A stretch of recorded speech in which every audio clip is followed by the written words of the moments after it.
Hello and welcome to Offend Not, Despise Not, Hinder Not. Hopefully, this isn't your first podcast, but if it is, there are a few before this one that you can go back and listen to. We did mention it in our initial podcast where the title came from, and we've been reading through the scriptures from Matthew, which specifically relate to these. But this is the first of the podcasts in which we are going to take each portion of the title and dig into it a little bit deeper. So today we are looking at the offend not portion of what it means to relate to children as born people and really leading them through relationships to understand how they are connected to God and to the world around them and to one another. So I'm going to begin by reading again from Matthew 18 as we look today at how to avoid parenting by fear or manipulating through love. And particularly offend not is what we're going to be considering today. And as always, I'm here with my wife, Olga. So I'm reading Matthew 18, verses 1 to 7. At that time, the disciples came to Jesus and asked, "Who is the greatest in the kingdom of heaven?" He called a little child and had him stand among them. And he said, "I tell you the truth, unless you change and become like little children, you will never enter the kingdom of heaven. Therefore, whoever humbles himself like this child is the greatest in the kingdom of heaven. And whoever welcomes a little child like this in my name welcomes me. But if anyone causes one of these little ones who believe in me to sin, it would be better for him to have a large millstone hung around his neck and to be drowned in the depths of the sea. Woe to the world because of the things that cause people to sin. Such things must come, but woe to the man through whom they come." So Jesus is making a pretty strong statement here. Yes, he does. And this, sometimes we don't always think of the verses that I just read in the context in which he said it, but it's right there in the context with the child there and speaking about how we interact with children. So would you please start us off, Olga, in talking about how to make sure that we are not offending our children in a way which causes them to sin? That's a big one. So today we're going to look at the issue of discipline, and not just the discipline as in our habits are disciplines and so forth, but the way that parents or caregivers, maybe I'll use the word punish, right? The children. And it's very important, I think, in a relationship with a child, not to get compliance through fear. I think that because we're bigger than children and we're stronger and we have more power, sometimes the way we use that power can be an offense, right? And we know that anytime in our adult lives, if somebody abuses or misuses the power to get the quick result with us, we know that it feels wrong, right? So if the figure of authority, or, we can think of examples in history about like corrupt authority figures, right? In literature, like the Sheriff of Nottingham or something like that. There is someone who has the power to get, let's say, your money, right? And they use that power. We have the word for it. It's called abuse, right? And now we say abuse of power. However, frequently when we are faced with a child who is defiant and strong-willed and does not comply with our demands right away, we may just resort to using fear to get the quick result. And I think that even though that could be very effective, right, it is not, in the long term, it's not the best way to do it, right? So, and could I say that could it be because we're training the child to, when they only have to do the right thing when they're afraid of the consequence? Exactly. Yeah, because ultimately, what is the goal of parenting? The goal of parenting is to raise people that know how to stand before God and be in the relationship with God, with themselves, with others around them, with the natural world, with knowledge, right? And forming those relationships part of relationships is that we sometimes make mistakes. And how do we go about making mistakes? We talked about it in the restorative discipline episodes. But I think that if the child only does the right thing when somebody is looking over them, right, that is, it is not the goal of parenting to raise a person like that, right? It's just, it's kind of like, what do you do when nobody is watching? Will you still do the right thing, right? Or will you take advantage of that? So I think that the children who are parented through fear frequently develop techniques of hiding things. They become sneaky. Children are smart. They will figure out how to work around the things that frighten them, right? And if I am the mother, or I'm the teacher, or I am, just whatever authority figure, and I am the person that is that scary authority figure, I will get them to do what I want them to do. But is that really the right way of going about that? And I think too, it's important to recognize that people are different. Children are people. So that means that even if we desire and we implement and work through the principles that we're talking about, it doesn't mean that children still won't try to be sneaky and still won't try to get away with things. And so, but that doesn't mean that we don't continue to give them opportunity for their heart to respond to the right things, because even we all have inclinations towards sin in certain areas of our lives, but that doesn't mean that the Lord doesn't keep reaching out to us with the truth and with the light to draw us back. Right. So yeah. So I think, let's just think of some examples where when parents out of frustration resolve to these fear tactics, and we might have done one or two of those things when our kids were little, as we were learning. Because I think when you have your first child, each first child is your experimental child, right? You're going to make all these parenting mistakes. And I think even some psychology research shows that firstborn children are extra resilient, right? Because they're their parents' practice children. Just a little bit of humor there. But have you ever seen a mom in the grocery store, or maybe you've been that mom or dad, who wants to leave? The child doesn't want to go because they want to look at something. You're maybe at Walmart, or maybe there is something interesting, and the child just dawdles. And the parent says, "All right, Johnny, bye. I'm leaving you, Johnny. All right, you're on your own now," and starts making the exit, right? So two things can happen. Either the child really gets frightened and follows you, so mission accomplished, or by the first few times you've done it, the child is smart enough to figure out you are lying and you are not going anywhere, right? Because whoever left that child in Walmart probably will end up in the police department, right? We know that. So when we use fear and lie to children, sooner or later they figure that out. And once they figure it out, your parental authority goes down a notch, right? Especially if at the same time you're trying to teach your children to be truthful. And the child thinks, well, mom is not being truthful because she is not going to leave me in the store, and yet she tells me so, right? So this kind of manipulative fear device, maybe it works once or twice, but it's really not a good strategy.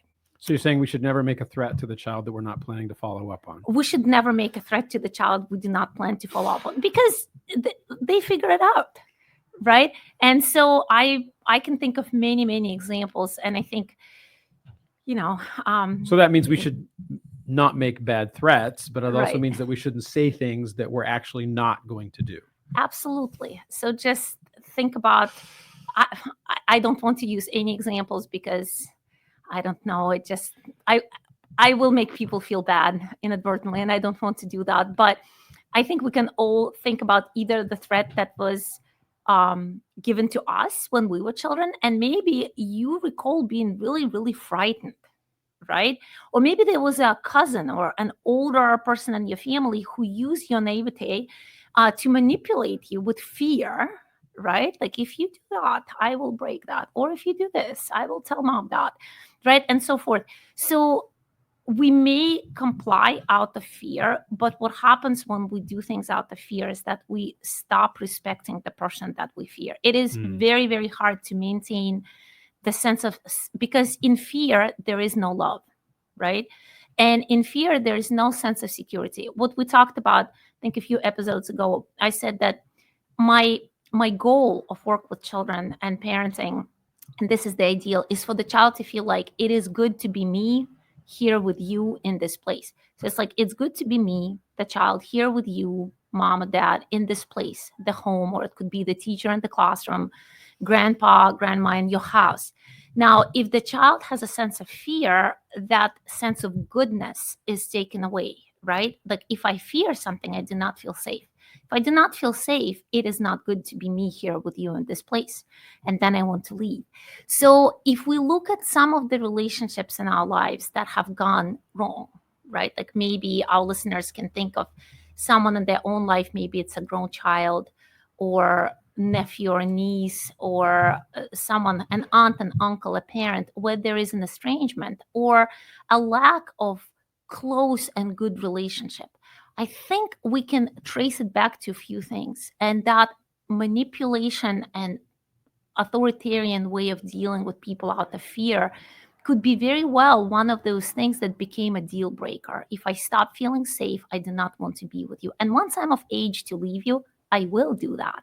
And I will not, if it's not safe for me as a teenager to share something that went on in my life or something that somebody said, I will stop sharing because I'm afraid of your reaction. And if I stop sharing, our relationship will slowly become colder and colder. And at best, it will be just polite toleration of each other. And at worst, it will be complete isolation, right? And this is something that we do not want. We want that goodness of being together. Like the scripture says, it is good for the kin to be together in unity, right? And this is our goal in our parenting. So I have a question, because sometimes when we think of offending, so I just want to clarify that we're not talking about the fact that we should always avoid making our children feel bad. That's not what we're talking about. But what we're saying is we should not do something that causes them to view us with fear or mistrust. Or we should endeavor to do that as little as possible, because but our goal should always be to strengthen trust in us as the parent, right? Right. Yes. Well, because if there is trust, if somebody can say, well, I will just think of a classroom situation, because I spent many years in the classroom, and I grew up, as I've mentioned earlier in our podcast, in the Soviet Union. And there were some pretty poor examples of teachers who used the authority in this very authoritarian style of relating to children. And I remember fearing to ask some questions. And I specifically can think of math classes and how many concepts in math I missed, because I figured out how to get the right answers without fully understanding the concept. Why did I not understand the concept? Because I was afraid to ask questions. Why was I afraid to ask questions? Because I was afraid that the teacher will make me feel small or stupid in front of the entire group of other kids. So I avoided that at all costs. Now, in my grown-up life, the result is that I do not have as good a relationship with math as I wish, right? I did not see it as a useful subject that can serve me well throughout my life. I saw it as something to suffer through because I had a lot of teachers that made me feel unsafe, right? So what if the context is the church, where the Sunday school teacher uses manipulation or control or fear at the same time as they talk about good and loving God? Now, what kind of damage can that do? And I think when Jesus speaks about offending not, he speaks about us as adults having that incredible and awesome responsibility to tenderly take care of the souls of children in a way that we do not disturb his image as we present him to them, right? So we're talking about hypocrisy again. I mean, we've talked about it before, but again, we're talking about the consistency of the things we say and the things that we do and the way that we interact in our relationships. Yes. And I can think of a friend who shared with me that in her adult life, she discovered that she didn't believe in God, but she was raised in a faith situation, right? There were people who practiced Christian faith in her household. And I said, do you remember a time that this feeling started, that you didn't trust God? And she said, well, I had a Sunday school teacher when I was a teenager And I shared that I didn't believe some of the miracles. I thought that it wasn't possible. And the teacher said, well, then you must be going to hell, right? Just think about the kind of offense that committed. Instead of saying, okay, well, let's dive into your questions. God is not afraid of our questions. There is not the answer. There's not a question we could ask that God does not have an answer for.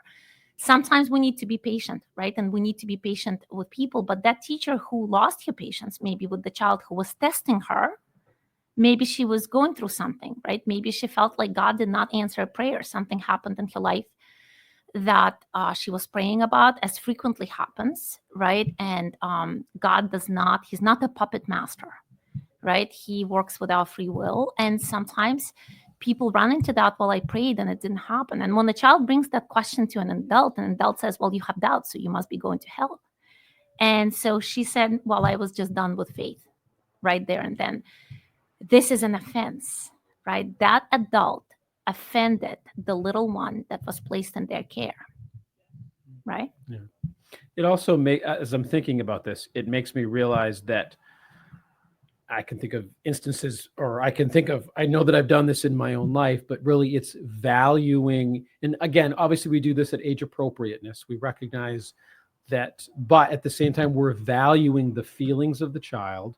We're valuing the likes and dislikes of the child. As far as we're taking those into consideration, we're recognizing that they have emotions and that they have different ways that they respond in situations, just like you and I do. So even if we're leading and guiding and modeling and exemplifying the ways that they should be, but we should not act like we don't care or cultivate the attitude that just because they're a child, they're less important. Absolutely. And I know that I think a lot of times for many adults, we have to grow into recognizing that the children in our context are as important in the way that we relate to them as the adults. Well, they're born people, context. Just like adults. They're not lesser people or people waiting to happen. They're people already. Yep. And so I just think the Lord says, do unto others as you want done to you. And so just like an adult under authority of other adults as a citizen, right? I do not want a police officer to be abusive in their power. I want them to explain to me the rules and only give me a ticket if I actually break the rules, right? And in the adult society, we have crime and punishment predetermined, right? We do not have the random response. But in lives of children, sometimes what happens is that adults respond in anger because they haven't considered beforehand, well, if this happens, what is the adequate response to this situation? If the child lies, right? What do I do? If the child breaks something in my house, what do I do? And sometimes if the mom is happy or the dad is happy, they're in a good mood, the child can do something, commit a small offense and get totally away with that. And another time the same offense gets committed, but the parent is in a bad mood, something happened at work, and the child gets hit, right? Or yelled at. There is that randomness and unpredictability and fear. So I think that adults need to spend time figuring out what would be sort of like the code of law in our household, right? What are some general rules? Like, what do we do with ourselves when we're angry? Do I need a little time out so that I can reconfigure my feelings before I react to this thing that irritates me in my child, right? Do I react in anger? What happens? Do my children lie to me? If so, I should say to myself, well, why is that? Did my emotions, did my anger bring them to that place that they're fearing me? They're not trusting me with the truth. If so, I have to meet with them and I have to apologize and I have to reconfigure all the rules of engagement in that household, because otherwise it will continue to grow askew. Yeah. Well, and I was thinking, that's something that you are good at reminding me of, even in our house, is recognizing that asking for forgiveness and granting forgiveness is just as important with the children, with our children, or the children in our lives, as it is, because we can be grumpy and short and hangry and all of those things with children. And more, we can be more mindful of that with adult relationships than we can with children's relationships that we have with children. But those are the things that really, A, they model, but also B, they strengthen that trust that we want to desire, that we desire to cultivate. So, there's actually more that we want to talk about this. So on our next podcast, we're going to continue this topic of offending not, and we'll be talking about 4 different ways in which we can parent and lead children in. But I just wanted to mention this at the very closing here, and just talking about valuing children.